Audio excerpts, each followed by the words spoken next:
हाँ, तो बच्चों देखो, सबसे पहले यूनिट्स एंड मेजरमेंट में यूनिट्स होती हैं। तो जो इनिशियल यूनिट हम यूज करते थे या जानते हैं जिन्हें हम, वो क्या क्या है? वो हम सिस्टम यूज करते थे MKS, CGS and FPS system हम यूज करते थे। ठीक है। अच्छा, MKS का मीनिंग था आपका मीटर, किलोग्राम, सेकेंड। यानी कि जो आप लेंथ मेजर करोगे वो मीटर में मेजर करोगे या रिपोर्ट करोगे। जो आप वेट मेजर करोगे वो किलोग्राम में रिपोर्ट करोगे। जो टाइम मेजर करोगे वो आप सेकंड में करोगे। ठीक है। इसको सिंपली एस से लिखते हैं, इसको केजी लिखते हैं, इसको एल से लिखते हैं। ठीक है। CGS में क्या था? जो आप लेंथ मेजर कर रहे हो उसको आप सेंटीमीटर में रिप्रेजेंट करोगे। जो आप मास मेजर कर रहे हो उसे आप ग्राम में रिप्रेजेंट करोगे, और टाइम आपका सेकंड में ही रहेगा। ये FPS में क्या था? ये आपका फुट में, पाउंड में और सेकंड में हो जाएगा। ठीक है, फुट, पाउंड, सेकंड में हो जाएगा। तो बेसिकली ये तीन सिस्टम हम यूज करते थे। फिर 1971 में, ठीक है, कॉन्फ्रेंस हुई, general conference on weights and measurements. तो उसमें ये डिसाइड किया गया कि हम एक international system of units use करेंगे, और जिसको हम SI सिस्टम बोलेंगे। क्या बोलेंगे हम? जिसको हम SI सिस्टम बोलेंगे। Good morning sir. हाँ, गुड मॉर्निंग। कौन है? सची या अन्य? सर मैं दिया। अच्छा, सर सॉरी, मैं थोड़ा लेट ज्वाइन करा, मैंने एक्चुअली सांची को इन्फॉर्म कर दिया था। ओके।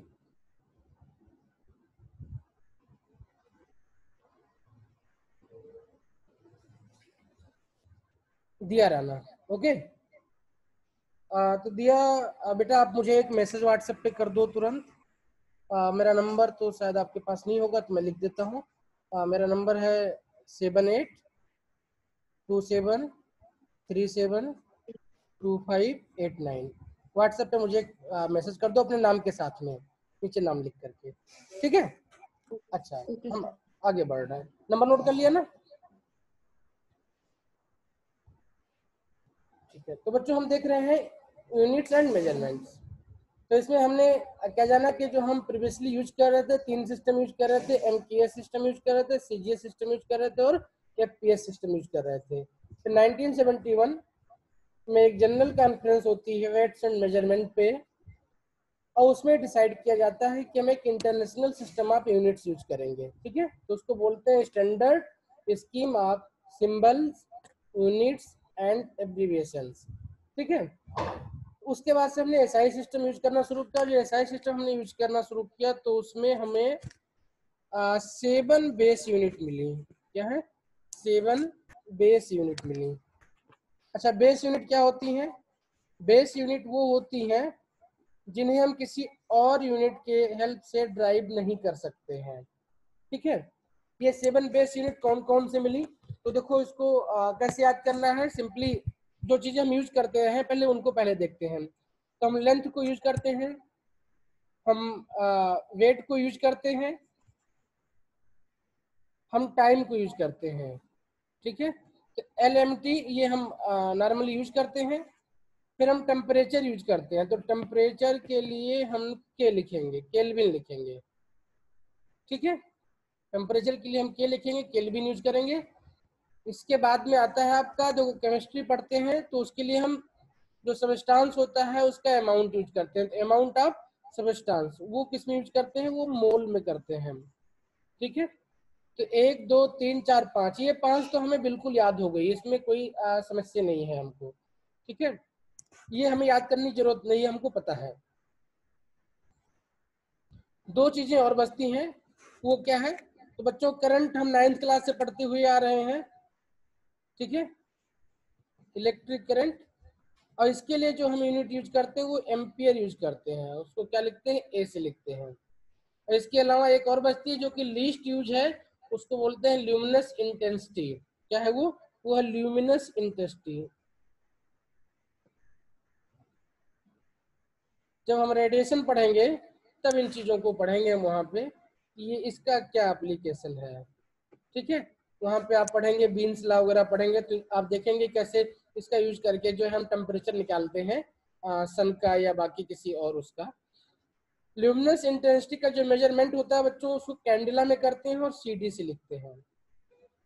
ठीक है, तो एसआई यूनिट में 7 बेस यूनिट है।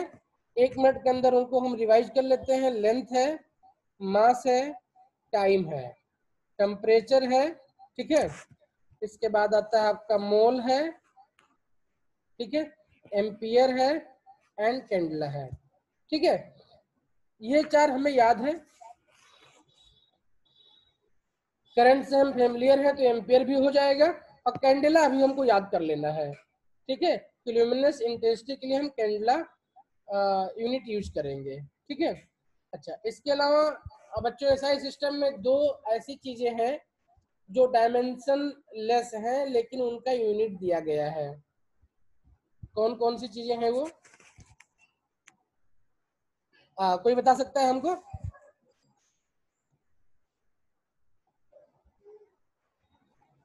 सर एंगल और सॉलिड एंगल। हाँ हाँ बिल्कुल बिल्कुल। ठीक है, तो एंगल कौन से एंगल की बात कर रहे हैं हम वो डिग्री वाले की बात नहीं कर रहे हैं हम बात करेंगे। देखो एक तो हमने ये बता दिया कि ये 2 लाइन है, इनके बीच जो एंगल हो जाएगा वो थीटा हो जाएगा, डिग्री मेजर कर लेंगे नहीं। अब हम क्या बात करेंगे, हम बातें करेंगे किसी arc, there is a arc. ठीक है, और इस आर्क के द्वारा इस पॉइंट ओ पे जो एंगल बनाया जाएगा उसकी बात करेंगे, तो उसको हम रेडियन में मेजर करते हैं और रेड लिखते हैं उसको। ठीक है, और यहाँ पे तो डायमेंशन आर्क था। अब आर्क के अलावा अगर हम इसी पे बात करें कि कोई सरफेस है, उसके द्वारा इस पॉइंट पे जो एंगल बनेगा वो क्या हो जाएगा, तो सरफेस जो होगा वो आपका सॉलिड हो जाएगा, तो उसको सॉलिड एंगल बोलेंगे। क्या बोलेंगे? Solid angle.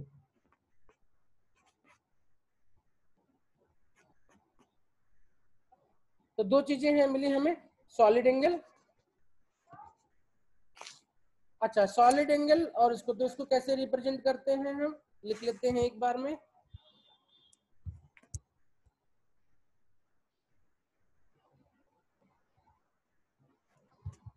तो इसको बोलते हैं प्लेन एंगल। ठीक है, और इसका यूनिट होता है आपका रेडियन, और दूसरा होता है आपका सॉलिड एंगल, इसको हम बोलते हैं स्टेरेडियन में। ठीक है, क्या बोलते हैं? स्टेरेडियन।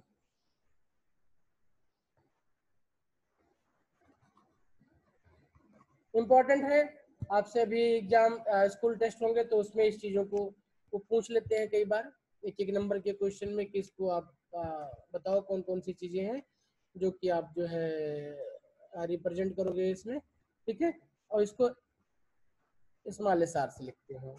ठीक है, इसको हम डी थीटा से लिखते हैं प्लेन एंगल को। ठीक है, और जो आपका सॉलिड एंगल होता है इसको हम डी डेल्टा या ओमेगा, ठीक है, अपनी सुविधा अनुसार इसको आप बोल सकते हो, जनरल में इसको डेल्टा बोलते हैं। ठीक है, तो 7 क्वांटिटीज हैं जो एसआई सिस्टम में बेस यूनिट है। ठीक है, और 2 ऐसी क्वांटिटीज हैं जो डायमेंशन लेस है लेकिन उनको डायमेंशन देना है। ये बहुत इंपॉर्टेंट है क्योंकि इसका यूज करेंगे हम रेडियन, यानी इसको हम क्या कहते हैं डी थीटा। और इसको निकालते कैसे हैं कि बच्चों होता है आपका ds बाई आर होता है, या इस ds को अगर हम l बोल दें तो ये l बाई आर हो जाएगा। तो ट्रिग्नोमेट्री में हमने एक फार्मूला देखा होगा वहां पे कि l by r, theta equal to l by r. मतलब किसी पॉइंट पे कोई आर्क है लेंथ l का, वो थीटा एंगल बना रहा है ओरिजिन पे, और जिस सर्किल का पार्ट आर्क है उसका रेडियस r है, तो theta equal to l by r हो जाएगा। ठीक है बच्चों, इसका यूज करेंगे हम पैरालेक्स मेथड यूज करके सन से किसी भी स्टार का डिस्टेंस निकालने के लिए, ठीक है, सन से किसी भी स्टार का डिस्टेंस निकालने के लिए। तो सबसे पहले पूछते हैं कि पैरेलैक्स क्या होता है। Anyone, what is parallax?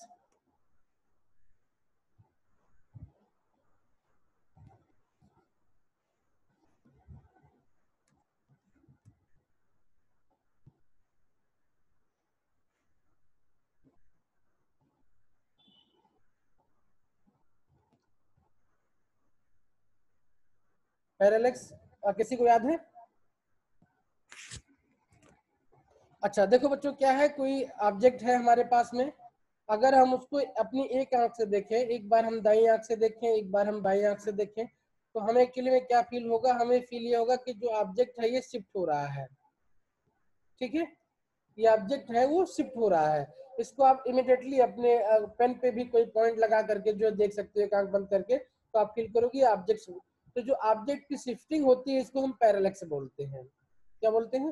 Parallax बोलते हैं। इसका यूज करके हम अपनी पृथ्वी से किसी भी सन का या किसी भी स्टार का डिस्टेंस हम निकाल सकते हैं। तो कैसे निकाल सकते हैं, उस सिस्टम को देखते हैं।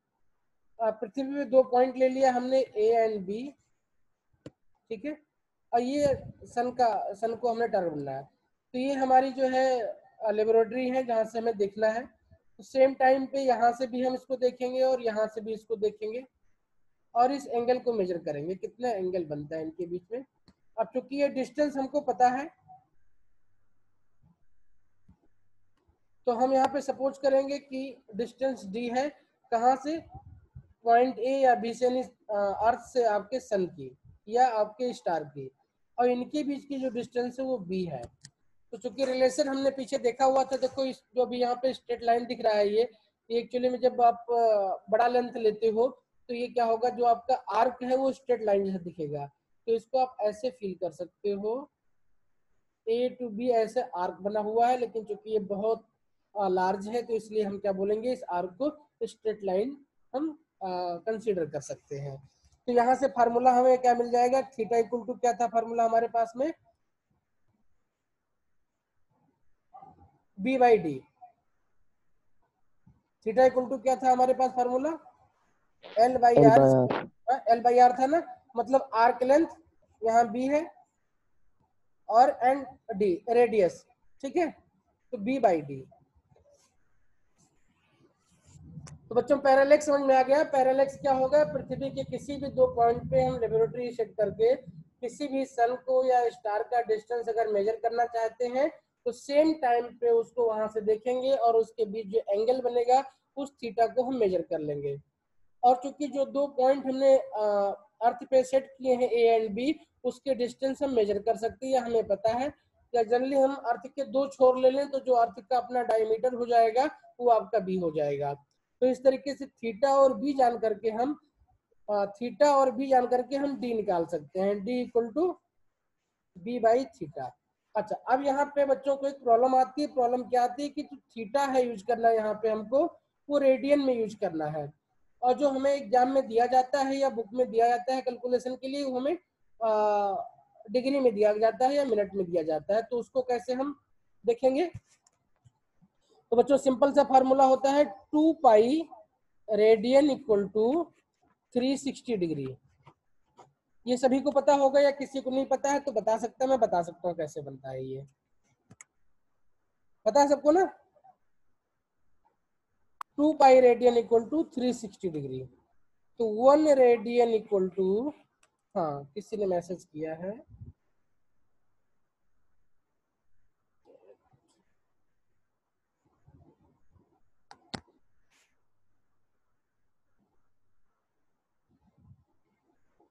यस सर पता है, ठीक है गुड। तो 1 रेडियन इक्वल टू आपका कितना हो जाएगा, 360 अपान 2 पाई डिग्री, ठीक है।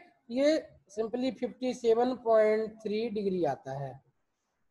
आप सिंपली कैलकुलेट कर सकते हो, पाई इक्वल टू 3.14 पुटअप करके या 22/7 पुटअप करके, ठीक है। अच्छा 1 रेडियन इक्वल टू 57.3 डिग्री। इसका रिवर्स भी आप कैलकुलेट कर सकते हो। रिवर्स कैसे कैलकुलेट करोगे आप? डिग्री को रेडियन में कैसे चेंज करोगे? तो देखो सिंपल फार्मूला है, यही है, इसको रिवर्स कर लो। तो 360 degree equal to 2 pi radian, तो 1 डिग्री इक्वल टू कितना हो जाएगा?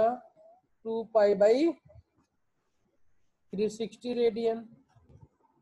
ठीक है, तो जब भी आपको डिग्री को पाई में कन्वर्ट करना होगा तो आप यहाँ से कन्वर्ट कर लेना, और अगर रेडियन को डिग्री में कन्वर्ट करना होगा तो पीछे बताया उसे कर लेना। यहाँ पे एक चीज और जरूरत पड़ेगी हमको, वो क्या है? वो पड़ेगी 1 डिग्री इक्वल टू होता है बच्चों 60 मिनट, और 1 मिनट इक्वल टू होता है 60 सेकेंड। ठीक है, 1 मिनट इक्वल टू होता है 60 सेकेंड। तो इसको यहीं पे लिखते हैं डायरेक्टली हम, तो 60 डबल डैश लिख देते हैं हम। ठीक है, मिनट तक हमारा काम चल जाता है, सेकंड पे जाने की अभी रिक्वायरमेंट नहीं पड़ती, लेकिन अगर पढ़े तो भी आप लोग इसको जान लो। ठीक है, तो 1 minute equal to 1 degree equal to 60 minute. तो इसको जानने के बाद में हम एक क्वेश्चन करते हैं। ठीक है, एक क्वेश्चन करते हैं, आपका एग्जाम्पल नंबर 2.3 है। The moon is observed from 2 diametrically opposite points a and b. ठीक है, ये अर्थ है आपका, क्वेश्चन है दिस इज योर अर्थ। इसके डायमीटर हो जाएंगे 2 पॉइंट ए एंड बी, और यहां से मून है आपका ये। ठीक है, इसको ऑब्जर्व किया जा रहा है।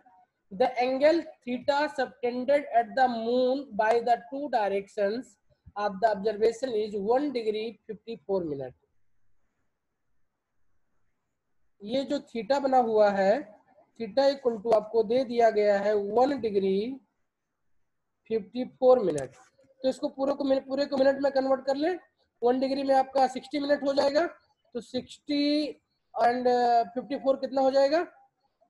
1114 मिनट हो जाएगा। थीटा इक्वल टू 1114 मिनट हो जाएगा। अच्छा, चूंकि ये क्या दिया हुआ है? ये अर्थ का डायमीटर दिया हुआ है, और अर्थ का डायमीटर जो है यानी बी दिया हुआ है हमें। बी इक्वल टू कितना दिया हुआ है बच्चों? ये दिया है 1.274 ना 6 है, 276 इंटू 10 टू पावर 7 मीटर। तो देखो हमें क्या क्या दे दिया गया? हमें दो चीजें दे दी गई हैं। हमें b इक्वल टू दे दिया गया है 1.276 10 टू पावर 7 मीटर, और थीटा इक्वल टू दे दिया गया है 114 मिनट। अब बच्चों मिनट से तो काम नहीं चलेगा हमारा, तो मिनट को क्या करें? हम रेडियन में कन्वर्ट कर लें। क्या करें? रेडियन में हम कन्वर्ट कर लें। तो मिनट को रेडियन में कन्वर्ट करने के लिए कैसे करेंगे हम? 114 मिनट है, इसको रेडियन में कन्वर्ट करना है, तो कैसे कन्वर्ट होगा? देखो हम इसको अभी मान के चलते हैं, ये डिग्री वाला सिस्टम है हमारे पास में। ठीक है, डिग्री को रेडियन में कन्वर्ट करना है, तो डिग्री को रेडियन में कन्वर्ट कैसे करते थे हम? 2 पाई बाई 360 से मल्टीप्लाई करके, 2 पाई बाई 360 से मल्टीप्लाई करके करते थे। ठीक है, अब ये तब होता, देखो इसको यहाँ पे लिखते चलो ऐसे, रेडियन अपॉन डिग्री है ये, क्या है ये? रेडियन अपॉन डिग्री है ये रेडियन अपॉन डिग्री है। अब देखो बच्चों यहाँ पे मिनट है, यहाँ पे रेडियन, यहाँ पे डिग्री है, तो हमें क्या करना था? हमें इस डिग्री को भी आगे फिर से कन्वर्ट करना था, किसमें? मिनट में कन्वर्ट करना था। तो इसको 60 मिनट से मल्टीप्लाई कर दे हम, किसमें कर दे? 60 मिनट से मल्टीप्लाई कर दे, यानी तो अब देखो ये मिनट से मिनट वाला कैंसिल हो जाएगा आपका। ठीक है, और डिग्री रेडियन का आपका कन्वर्जन है, तो ये यहाँ से सॉल्व होकर के रेडियन में आपको आंसर मिल जाएगा। ये टोटल वैल्यू, एक वैल्यू आती है, उसको आप चाहो तो याद कर सकते हो वो कितनी आती है, तो उसी को हम लिख लेते हैं यहाँ पे। जो कन्वर्जन यूनिट यहाँ पे आएगा आपके पास, वो कितना आएगा वो नोट कर लेते हैं। तो वो आता है बच्चों आपका 4.85 10 to power -6 radian per minute आता है। क्या आता है ये? 6 रेडियन पर मिनट। तो मिनट मिनट यहाँ से कैंसिल हो जाएगा आपका, और ये सिर्फ आपका रेडियन में आंसर आ जाएगा। ठीक है, तो आपने थीटा निकाल लिया रेडियन में, अब बी आपको पता है, तो डी इक्वल टू कैसे निकालोगे? हमने पीछे फार्मूला देखा था, डी इक्वल टू क्या देखा था हमने? B by theta. तब ये आंसर निकल जाएगा बच्चों, ठीक है। सिर्फ आपको वैल्यू पुटअप करना है, इसका आंसर आपको निकल जाएगा। तो देख लेते हैं कितना आएगा। डी इक्वल टू पुटअप कर दो, 1.276 10⁷ मीटर अपान रेडियन कितना निकलेगा? वो वैल्यू जो हमारी कैलकुलेट करके आएगी वो आएगी हमारे 3.32 इंटू 10⁻⁻² रेडियन, ठीक है। ये सॉल्व करने पर आपका आंसर कितना आ जाएगा? ये आ जाएगा 3.84 इंटू 10⁸ मीटर। तो फिर आपका अर्थ से मून की डिस्टेंस 3.84 10⁸ मीटर निकल जाएगी, ठीक बच्चों। तो अब इस पे जो क्वेश्चन दिए हुए हैं वो आप निकाल सकते हो। 3 तरीके की बातें इसमें आपसे पूछ सकते हैं। वो कौन कौन सी बात है? चूंकि फार्मूला आपके पास थीटा इक्वल टू है बी बाई डी, तो आपको बी और डी दे करके थीटा पूछ सकते हैं, या थीटा और बी दे के डी पूछ सकते हैं, या थीटा और डी दे करके बी पूछ सकते हैं। तो 3 तरीके के क्वेश्चन पैरालेक्स पे बनेंगे जो कि आप निकाल सकते हो, ठीक है।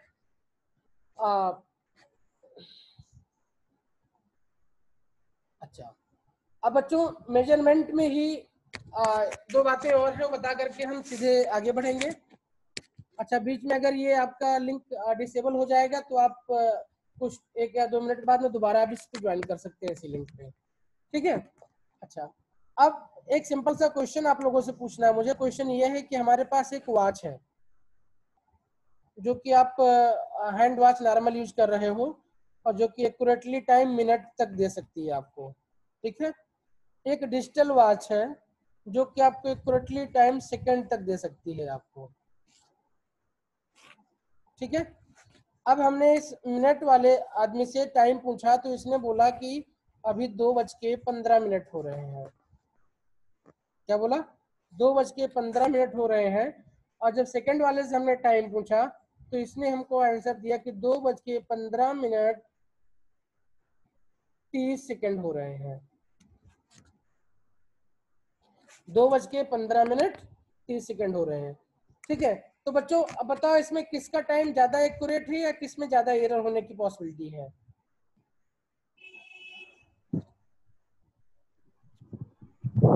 सेकंड्स वाला ज्यादा एक्यूरेट है सर। ज्यादा एक्यूरेट है, लेकिन उसमें भी एरर होने की पॉसिबिलिटी है। कितनी है?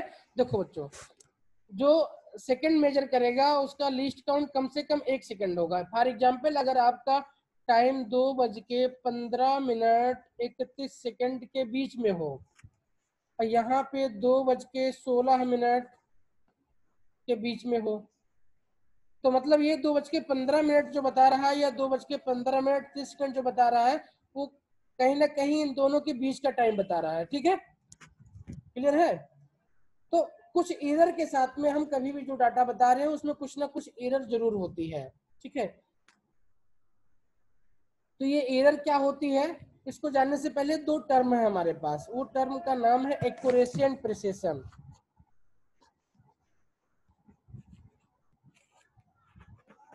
ये बहुत इंपॉर्टेंट कॉन्सेप्ट है। अगर बच्चे इसको आज समझ गए तो ये कॉन्सेप्ट आपको पूरी लाइफ हेल्प करेगा, ठीक है। Accuracy and precision.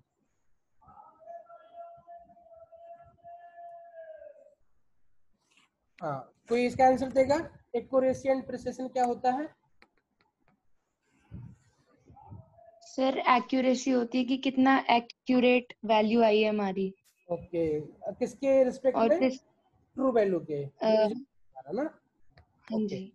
और प्रिसीजन होता है जो वैल्यू हम प्रिसाइज करते हैं, नहीं प्रेफर करते हैं ज्यादा। नहीं नहीं नहीं नहीं। कोई और? मतलब गुड, आपने मतलब अच्छा अप्रोच किया।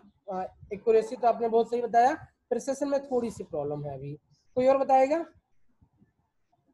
सर एक्यूरेसी मतलब वैल्यू जितनी एक्यूरेट है, और प्रिसिजन मतलब जो वैल्यू सही है, एकदम नहीं प्रिसाइज है। नहीं नहीं। अच्छा, तो देखते हैं। देखो क्या है, ओलंपिक में एक इवेंट होता है शूटिंग का, होता है ना? शूटिंग में टारगेट क्या होता है कि जो आपका नल पॉइंट होता है उस पर आपको हिट करना होता है। अब 2 प्लेयर गए हमारे यहाँ से, 2 स्टूडेंट कोई भी चले गए अपने, ठीक है, ए एंड बी ओलंपिक में चले गए, और ए ने जो हिट किया वो इस तरीके से किया, ठीक है, ये ए की हिटिंग है, और जो बी ने हिट किया वो ये है। अब ये 2 डेटा आपके पास है, ठीक है। अब इसमें आपको चूज करना है एक्यूरेट कौन सा है और प्रिसाइज कौन सा है। बी इज एक्यूरेट और ए इज एक्यूरेट। जो रेड पॉइंट है वहां पे हिट करना था हमको। तो बच्चों यहाँ पे आपका ए एक्यूरेट है, क्योंकि ए क्या है, जो आपका ट्रू वैल्यू है उसके क्लोज डेटा दे रहा है। लेकिन बी आपका प्रिसाइज है, मतलब इसके जो भी वैल्यूज हैं वो एक पॉइंट पे फिक्स है और उसी पे आसपास आ रहे हैं। और जो साइंटिफिक पर्सन होता है उसके लिए प्रिसिशन ज्यादा इंपॉर्टेंट होता है एक्यूरेसी के कंपैरिजन में, ठीक है। पूछो क्यों? इस ए को प्रिसाइज करने के लिए हमें बहुत मेहनत करनी पड़ेगी, क्योंकि इसका निशाना कभी यहाँ लगा, कभी यहाँ लगा, कभी यहाँ लगा, कभी यहाँ लगा, मतलब कोई रिपीटेशन नहीं है इसके डेटा में, रिप्रोड्यूसिबिलिटी नहीं है। लेकिन बी का डेटा जो है रिप्रोड्यूसिबल है, वो जितनी बार भी कर रहा है वो एक क्लोज इनफ डेटा दे रहा है। तो जिस दिन इस बी को हम सिखा ले जाए कि इस पॉइंट को यहाँ पे नहीं यहाँ शिफ्ट कर देना, आपको यहाँ पे मारना है, उस दिन ये भी हमको गोल्ड मेडल ला के दे देगा ना।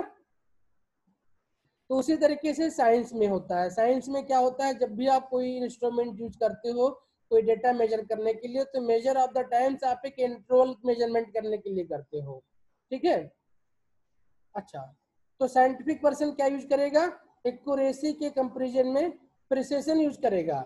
लेकिन अगर कोई तीसरा पर्सन हमारे पास होता, बंदा सी होता, और यहाँ पे उसको हिट करना था और उसका डेटा ऐसे आया होता, तो अब इसका डेटा एक्यूरेट भी होता, प्रिसाइज भी होता, तो सबसे ज्यादा इसको प्रेफर करेंगे। लेकिन अगर एक्यूरेट प्रिसाइज नहीं है तो हम हमारा प्रेफरेंस कैसे होगा, प्रिसाइज पहले यूज करेंगे, हम प्रेफर करेंगे, देन एक्यूरेसी। अगर कोई एक्यूरेट प्रिसाइज दोनों है तो हमारा फर्स्ट प्रेफरेंस हो जाएगा, देन प्रिसिशन सेकंड प्रेफरेंस हो जाएगा, देन एक्यूरेसी थर्ड प्रेफरेंस हो जाएगा। तो एक्यूरेसी बहुत ज्यादा यूजफुल नहीं हमारे लिए। अच्छा, एक्यूरेसी का मीनिंग क्या हुआ, इसको एक लेमन वर्ड में जान लेते हैं। जो आपका ट्रू वैल्यू है, क्या है, ट्रू वैल्यू है, ठीक है। जब आपका ट्रू वैल्यू जो है, एक्सपेरिमेंटल वैल्यू जो है आपका ट्रू वैल्यू को अप्रोच करने लगे तो उसको बोलेंगे हम एक्यूरेट डेटा, यानी एक्यूरेट डेटा। लेकिन जब एक्सपेरिमेंटल डाटा आपका रिपीट होने लगे, क्या होने लगे, वो रिपीट होने लगे, मतलब आप 10 बार एक्सपेरिमेंट करो लेकिन डेटा वही आए, तो उसको हम बोलेंगे प्रिसाइज। अच्छा, तो प्रिसाइज एक्चुअली में किससे लिमिटेड है, प्रिसाइज आपका लिमिटेड है रिजोल्यूशन ऑफ द इंस्ट्रूमेंट से, ठीक है। बच्चों इसका टाइम खत्म होने वाला है अभी 3 मिनट में, तो उसके बाद में आप लोग इसी पे लिंक पे दोबारा ज्वाइन कर लेना, ठीक है। अच्छा, एक स्केल है हमारे पास, क्या है, स्केल है, 1 सेंटीमीटर होता है यहाँ पे 2 cm होता है, और यहाँ पे आपका 3 cm होता है, ठीक है। इसके बीच में आपकी 10 लाइनें होती हैं, कितनी होती हैं, 10 लाइनें होती हैं। अब अगर आप कोई मेजरमेंट करोगे तो ये 1/10 cm तक आपको एक्यूरेटली इंफॉर्मेशन दे सकती है।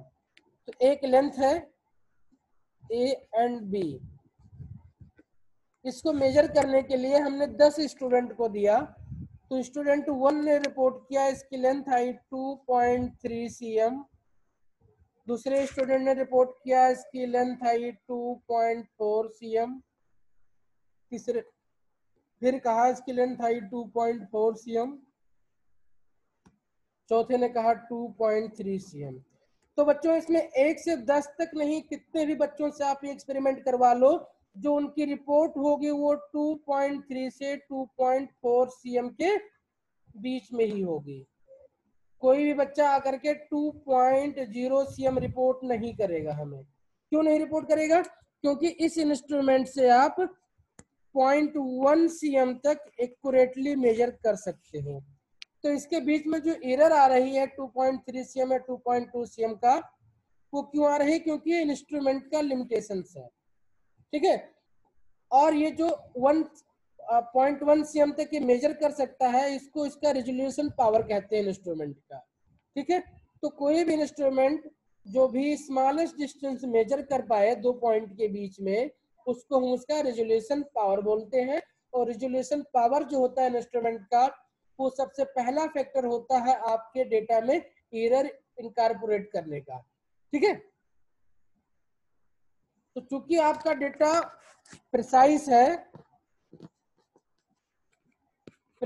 है डेटा आपका, लेकिन एक्यूरेट नहीं है।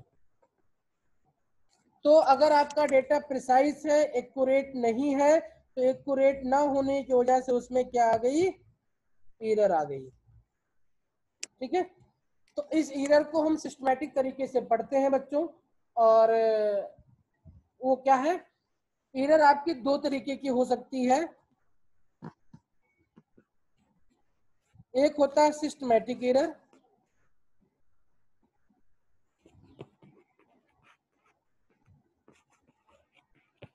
और दूसरा होता है रैंडम एरर, ठीक है। सिस्टमैटिक एरर वो होती है जिसको हम अकाउंट कर सकते हैं, ठीक है।